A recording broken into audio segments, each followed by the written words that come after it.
Hello everyone, this is Sameeksha Daksh, MBBS final year student at government medical college. तो आज की video जो है उन स्टूडेंट्स के लिए है जो नीट 2025 के लिए प्रिपरेशन करना चाहते हैं लेकिन पार्शियल ड्रॉप के साथ, यानी कि बीएससी, बीएएमएस, बीडीएस किसी भी कोर्स में एडमिशन लेने के साथ तुम नीट की प्रिपरेशन करना चाहते हो। ये चीज जितनी आसान दिखाई देती है उतनी आसान होती नहीं है। प्रॉब्लम्स आएंगी, बहुत सारी चैलेंजेस भी आएंगे, तुम्हें उन्हें फेस करना पड़ेगा। क्यों? क्योंकि तुम्हारा सपना बड़ा है। तुमने छोटे सपने देखे ही नहीं है ना, तुम्हारा सपना बड़ा है कि तुम्हें एमबीबीएस डॉक्टर बनना है। तो ये छोटी चीज नहीं है, और जितने बड़े सपने, जितनी बड़ी सक्सेस होगी, उतना बड़ा स्ट्रेस, उतना बड़ा स्ट्रगल आएगा। अगर तुम ये स्ट्रेस स्ट्रगल हैंडल नहीं कर सकते तो तुम्हें वो सक्सेस नहीं मिलेगी। आज मैं तुम्हें सब कुछ बताऊंगी कि तुम्हारा क्या प्लान होना चाहिए, किस तरह से तुम अपना टाइम मैनेज करोगे, क्या तुम्हें बुक्स फॉलो करनी है, सब कुछ हम इस वीडियो में डिस्कस करेंगे कि तुम्हारा क्या माइंडसेट होना चाहिए। माइंडसेट भी बहुत इंपॉर्टेंट रोल प्ले करता है, ठीक है, कि क्या माइंडसेट होना चाहिए जिसके साथ तुम आराम से अपनी इस प्रिपरेशन को लेके जा सकते हो। तो सबसे पहले बात करते हैं कि तुम्हारा माइंडसेट क्या होना चाहिए। उसके लिए तुम्हें कुछ खास बातों का ध्यान रखना है। सबसे पहली बात कि तुम्हें अब अपनी एक एक मिनट को यूटिलाइज करना है। एक भी मिनट तुम्हारे पास बर्बाद करने के लिए नहीं है। मैं ये जो तुम्हें पूरे दिन का टाइम मैनेजमेंट का बताऊंगी उसमें एक मिनट भी वेस्ट करने के लिए नहीं है। मैं मानती हूँ कि ये बहुत ज्यादा हैक्टिक हो जाएगा, लेकिन तुम्हें करना पड़ेगा, देखो, है ना, क्योंकि तुम दो दो चीजें संभाल रहे होगे जो कि आसान नहीं है। दूसरी बात जो तुम्हें याद रखनी है वो ये कि अगर तुम जिस भी कोर्स में एडमिशन ले रहे हो, तुम वहां से कोई भी एक्सपेक्टेशन नहीं रखोगे कि वहां पे मैं बहुत अच्छा स्कोर कर लूं। जनरली बच्चे ये सोचते हैं कि बीएससी कर रहे हैं तो बीएससी में भी मैं बहुत अच्छी परसेंटेज लाऊं। कोई जरूरत नहीं है, तुम जस्ट पास हो जाओ, काफी है। तीसरी बात तुम्हें ध्यान रखनी है कि जब तुम्हारा नीट का एग्जाम आएगा, यानी कि मई में, तो तुम्हें उससे 2 महीने पहले मार्च और अप्रैल में कॉलेज छोड़ देना है। जो भी तुम साइड में कर रहे हो, जॉब कर रहे हो, तो वो छोड़ देनी है। क्योंकि देखो, कॉलेज में क्या होता है कि मार्च अप्रैल में ही एग्जाम्स आते हैं, प्रैक्टिकल्स होते हैं। अब अगर तुम उन एग्जाम्स को पास करने के पीछे लगे रहोगे तो नीट में तुम नहीं कर पाओगे। तुम चाहे पूरी साल कितनी भी मेहनत कर लेना, लेकिन अगर तुम उन 2 महीने में मेहनत नहीं करते हो, टाइम नहीं देते हो, तो नीट क्रैक करना पॉसिबल नहीं है। आखिरी के 2 महीने बहुत ज्यादा इंपॉर्टेंट होते हैं। अभी एक बार सोचो ना, अगर जितनी खुशी तुम्हें नीट क्रैक करके मिलेगी ना, वो खुशी 1000 गुना ज्यादा होगी उन तुम्हारे कॉलेज के जो एग्जाम्स होंगे उनको पास करने से, ठीक है ना। अगर तुम देखो कॉलेज के एग्जाम में फेल भी हो जाते हो तो ज्यादा से क्या होगा, री एग्जाम्स दे देना, एडमिशन कैंसिल थोड़े ना हो जाएगा। मेडिकल लगा के छुट्टी कर लो, अपने एग्जाम पे फोकस करो, ठीक है। तुम्हें दो चीजों में से एक चीज चूज करनी पड़ेगी जब आखिरी के 2 महीने रह जाएंगे। इन बातों को ध्यान रखना, इनमें से एक भी चीज छोड़ोगे प्रॉब्लम में आओगे। अब देखते हैं कि तुम्हें अपने पूरे दिन का जो टाइम है वो कैसे मैनेज करना है। हमारे पास देखो टोटल 24 आवर्स ही होंगे। अब तुम अगर जिस भी कॉलेज में जाते हो, कॉलेज में तुम्हें जाना पड़ेगा, वहां पे अटेंडेंस मेंटेन करने के लिए जाना पड़ेगा, ठीक है। तो तुम्हारे में 8 आवर्स जो है वो मैं कॉलेज के निकाल देती हूँ, ठीक है। तुम कॉलेज जा रहे हो, क्योंकि इतने से ज्यादा टाइम तुम्हारा कॉलेज, कोई भी कॉलेज नहीं होगा जिसमें 8 घंटे से ज्यादा लगे, ठीक है। ये मैक्सिमम टाइम लेके मैंने हटा दिया है। अब उसके बाद कॉलेज में भी तुम्हें क्या करना है, कॉलेज के टाइम को भी तुम नीट की प्रिपरेशन के लिए कैसे यूज कर सकते हो वो भी मैं बताऊंगी आगे, ठीक है। बाकी 8 घंटे निकालने के बाद तुम्हारे पास बचते हैं ये 16 घंटे। 16 घंटे में तुम क्या करोगे, 6 घंटे में तुम्हारे निकाल देती हूँ कि भाई तुम सोओगे भी, तो सोना भी बहुत जरूरी है। तो उसके बाद बचते हैं तुम्हारे 10 घंटे। इन 10 घंटों में मैं 3 घंटे पहले निकाल देती हूँ, किसके लिए, तुम्हारी डेली एक्टिविटीज के लिए। तो डेली एक्टिविटीज ऑब्वियसली खाना पीना, नहाना धोना, आना जाना, इन सब में भी टाइम जाता है, वो सब। उसके बाद बचते हैं तुम्हारे पास सिर्फ ये 7 घंटे जिनमें तुम्हारी सेल्फ स्टडी चलेगी।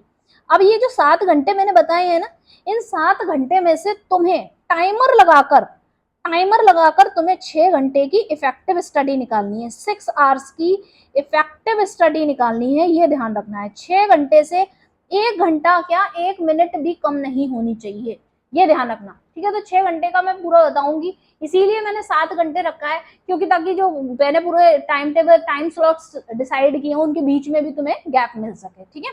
तो हमने ये पहले तो ये देखा कि भाई तुम्हारे पूरे दिन का जो टाइम है वो कुछ इस तरीके से डिस्ट्रीब्यूटेड रहेगा।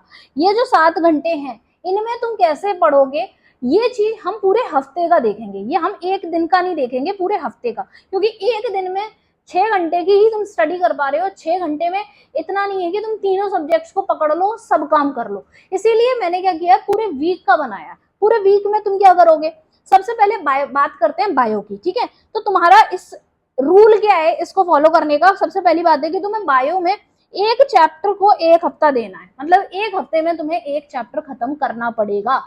दूसरी चीज, फिजिक्स केमिस्ट्री में क्या करोगे, एक चैप्टर को मोर देन 1 वीक तुम आराम से टाइम दे सकते हो। और तीसरी बात तुम्हें ध्यान रखनी है कि तुम रिकॉर्डेड लेक्चर फॉलो करोगे, ठीक है, तुम लाइव लेक्चर्स के पीछे नहीं जाओगे।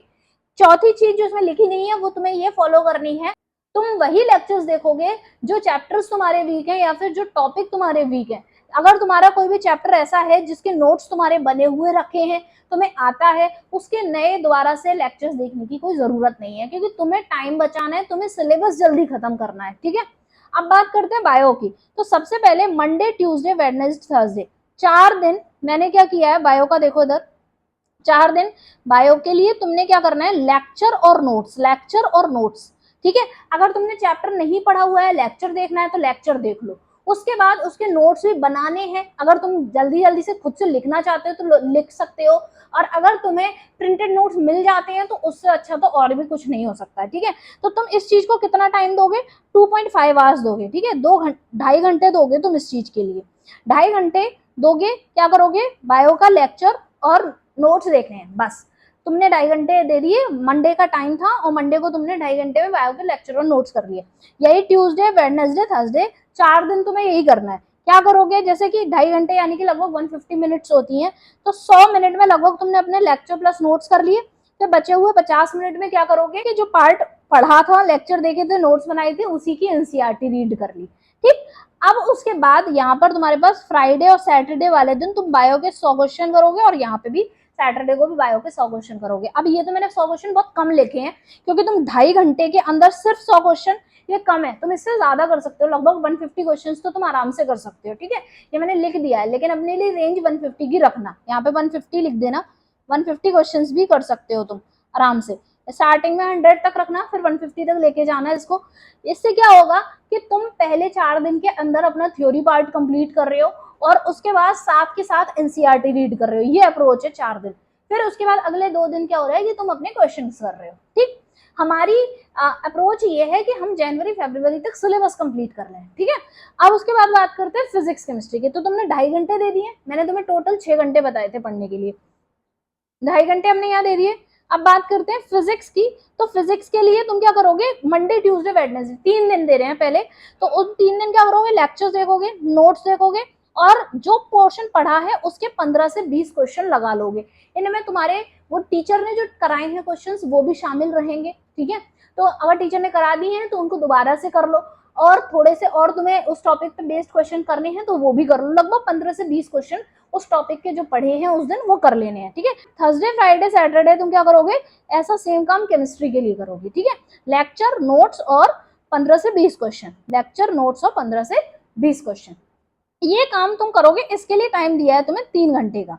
तो स्टार्टिंग के 3 दिन यानी कि मंडे, ट्यूसडे, वेडनेसडे, जब तुम फिजिक्स को 3 घंटे दे रहे हो तो उन 3 दिन तुम केमिस्ट्री को सिर्फ 1 घंटा दोगे, और वहां पर 20 क्वेश्चन उसके कर रहे होगे। ऐसे ही जब थर्सडे, फ्राइडे, सैटरडे में तुम केमिस्ट्री को 3 घंटे दे रहे होगे तो उस दिन 1 घंटा तुम दोगे फिजिक्स को, और 20 क्वेश्चन कर रहे होगे, ठीक है। तो इससे क्या होगा कि हम एक दिन के अंदर मेजर टाइम जो है वो 2 सब्जेक्ट्स को दे रहे होंगे, लेकिन टच में हम तीनों सब्जेक्ट्स के आ रहे हैं, ठीक है ना। क्वेश्चंस तो कर ही रहे हो ना, जैसे अगर तुम मंडे की बात करो तो बायो कर रहे हो, फिजिक्स भी कर रहे हो, और केमिस्ट्री के क्वेश्चंस कर रहे हो। बायो को 2.5 घंटा दिया, केमिस्ट्री मंडे की बात कर रही हूँ तो मंडे को तुमने बायो को 2.5 घंटा दिया, फिजिक्स को तुमने 3 घंटे दे दिया, और केमिस्ट्री को 1 घंटा दे दिया। क्योंकि अगर तुम ये सोचो कि मैं सब कुछ एक साथ समेट के चलूं तो वो नहीं हो पाएगा। तो जो चीज पॉसिबल नहीं है उसको पहले से ही समझ लो, जो चीज पॉसिबल है उसके हिसाब से चलो, ठीक है। अब तुम देखो, पहले तुम जब 2.5 घंटे का स्लॉट बनाओगे स्टडी स्लॉट, तो उसके बाद 15 मिनट का ब्रेक लेना, फिर उसके बाद 3 घंटे का स्टडी स्लॉट रखना, फिर उसके बाद 15 मिनट का ब्रेक लेना, और फिर 1 घंटे का ही हो गया। तो तुम देखो यहाँ से लगभग ये तुम्हारे 6.5 घंटे की स्टडी हो गई, और 15-15 मिनट के 2 ब्रेक हो गए हैं, जिसमें तुम आराम से तुम्हारा टोटल 7 आवर्स हो गए। 7 आवर्स में 6.5 घंटे की तो तुम्हें स्टडी निकालनी है, और 15-15 मिनट के ब्रेक यानी कि आधा घंटा, तो इतना तुम्हें करना पड़ेगा, ठीक है। अब उसके बाद तुमने सोच रहे होगे भाई संडे तो बात की ही नहीं, संडे को क्या करेंगे। तो संडे को हम करेंगे रिवीजन, जो पूरे हफ्ते किया था, ठीक है। पूरे हफ्ते हमने पढ़ा है उसका रिवीजन करेंगे, शॉर्ट नोट्स प्रिपेयर करेंगे जो पूरे हफ्ते पढ़ा था, और अगर कोई टेस्ट होता है तो उस टेस्ट को देंगे। ठीक है, ये काम करना है। दूसरी बात जो मैंने कहा था कि कॉलेज का जो टाइम होगा, तो कॉलेज के टाइम में तुम्हें क्या करना है, ये ध्यान रखना है कि तुम्हारा जो भी कॉलेज से रिलेटेड काम है, अगर तुम्हें कोई फाइल्स होती है, मैनुअल्स होती है, चार्ट बनाने को दिए जाते हैं, ये सब काम तुम किसी और को दे दो, पैसे दे दो और किसी और से करवा लो और सबमिट कर दो, बस इस तरह से किया करो। मतलब तुम कॉलेज से रिलेटेड काम जितने टाल सकते हो उतने टाल दो, मैं तो सच बता रही हूँ। दूसरी चीज तुम्हें ध्यान रखनी है कि तुम कॉलेज से रिलेटेड जितने भी काम है वो कॉलेज में ही खत्म करके आओ। बहुत बार तुम्हें इतना टाइम मिलेगा कि सब बैठ के गॉसिप कर रहे हैं, ऐसी क्लास भी ऐसी चल रही है, टाइम वेस्ट सही हो रहा है, तो वहां पे तुम्हें अपने बैग में हमेशा नीट की प्रिपरेशन से रिलेटेड कुछ ना कुछ रख के रखना है, कि तुम कुछ नहीं तो अपने नोट्स ही रखो, नोट्स रिवाइज कर लो, कुछ नहीं तो क्वेश्चन प्रैक्टिस करने के लिए कोई बुक रख रखो, उससे क्वेश्चन प्रैक्टिस कर लो। तो ये चीज तुम्हें करनी है। ठीक है, उसके बाद बात करते हैं कि हमारी कि तुम बुक्स क्या फॉलो करोगे। अभी मैंने तुम्हें बताया कि तुम्हें 15 से 20 क्वेश्चन करने हैं फिजिक्स में, केमिस्ट्री में, डेली करने हैं, तो तुम्हें एक न्यूमेरिकल कॉपी बनानी है, और न्यूमेरिकल कॉपी में क्या है कि तुम्हें डेट वाइज क्वेश्चन करने हैं। ठीक है, डेट वाइज क्वेश्चन प्रैक्टिस करनी है कि भाई आज की ये डेट है, मैंने देखो 15 क्वेश्चन ये करे, आज की ये डेट है, आज मैंने 20 क्वेश्चन कर लिए, आज मैंने 25 क्वेश्चन कर लिए। तुम पता है बहुत बड़ा टारगेट मत बनाओ कि एक दिन 100 क्वेश्चन कर लिए फिर आगे 4 दिन तक क्वेश्चन ही नहीं कर रहे। उसके बाद आती है एनसीईआरटी। तो एनसीईआरटी में तुम्हारे पास बायोलॉजी की और केमिस्ट्री की तो एनसीईआरटी तुम्हें फॉलो करनी ही करनी है। ठीक है, क्योंकि भाई एनसीईआरटी बेस्ड क्वेश्चंस आते हैं। ठीक है, उसके बाद क्या है कि एनसीईआरटी एग्जाम्पलर, इसके तुम्हें क्वेश्चंस करने हैं, ये जो मैं तुम्हें साइड में बता रही थी कि 1 घंटा देना है जिसमें फिजिक्स का और केमिस्ट्री का क्वेश्चन करना है, उसमें तुम एनसीईआरटी एग्जाम्पलर के क्वेश्चन कर सकते हो यहाँ पर। और तुम यहाँ पे पीवाईक्यू भी लगा सकते हो, यहाँ पे तुम या तो ये सेट कर लो कि मैं भाई जो टॉपिक पढ़ा था उसका पीवाईक्यू कर लेना है, या फिर एनसीईआरटी एग्जाम्पलर के क्वेश्चन कर लेने हैं। ठीक है, इस चीज को कर सकते हो। उसके बाद कोई भी प्रीवियस ईयर क्वेश्चन बुक तुम्हारे पास होनी चाहिए जहां पर चैप्टर वाइज क्वेश्चंस दे रखे हों। ठीक है, तो ये जरूर ले लेनी है। फाइनल, तुम क्या बुक्स फॉलो करोगे, देखो जिस भी कोचिंग को तुम ज्वाइन करोगे, जिन भी कोचिंग का तुम सब्सक्रिप्शन वगैरह लोगे, उस कोचिंग के मॉड्यूल्स मंगा लो, उससे ज्यादा तुम्हें कुछ और फॉलो करने की जरूरत ही नहीं है। वही चीज तुम अगर कंप्लीटली फॉलो करते रहते हो उतना भी मोर देन सफिशियंट है, उससे ज्यादा कुछ नहीं करना है। ठीक है, तो कोचिंग के मॉड्यूल फॉलो कर लो, दैट्स इट। ज्यादा के चक्कर में कुछ बहुत सारी किताबों का कलेक्शन बनाने की कोई जरूरत नहीं है। अगर तुम इस तरीके से चलते हो तो बायोलॉजी के देखो 32 चैप्टर्स हैं, केमिस्ट्री में 21 है, और फिजिक्स में हमारे पास 25 चैप्टर्स हैं। ठीक है, तो इतने चैप्टर्स मेरे पास हैं। तो अगर मैंने कहा कि भाई 32 चैप्टर्स हैं, जहां पे मैं ये कह रही थी कि बायो में तुम एक चैप्टर कर रहे होगे किसने 1 वीक के अंदर, तो इसके हिसाब से तुम बायो का सिलेबस जो है वो 8 मंथ्स में कंप्लीट कर लोगे।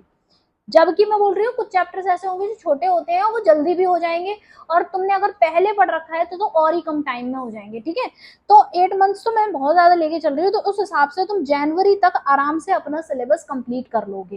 ठीक है, तो इस प्लान पर भरोसा रखो, इसी के अकॉर्डिंग चलोगे, तुम्हें रिजल्ट जरूर मिलेंगे। ठीक है, तो उसी के साथ तुम देखो बाकी केमिस्ट्री और फिजिक्स में तो वैसे भी कम चैप्टर्स है, इसीलिए मैंने कहा था एक हफ्ते से ज्यादा टाइम हम फिजिक्स केमिस्ट्री के एक चैप्टर को दे सकते हैं। तो इस तरीके से अगर तुम फॉलो करते हुए चलते हो तो तुम डेफिनेटली अपना टाइम भी मैनेज कर पाओगे, और एक दिन प्राउडली कह भी पाओगे कि हाँ भाई मैंने एक कोर्स मेंटेन करने के साथ साथ अपना नीट भी क्रैक किया है। ठीक है, तो इन सभी बातों का प्लीज ध्यान रखना, और आई होप कि तुम्हारे सारे डाउट क्लियर हो गए होंगे। उसके बावजूद भी अगर कुछ भी बचता है तो तुम कमेंट करके मुझसे पूछ सकते हो, I will answer all of your questions. Okay, bye bye, all the best.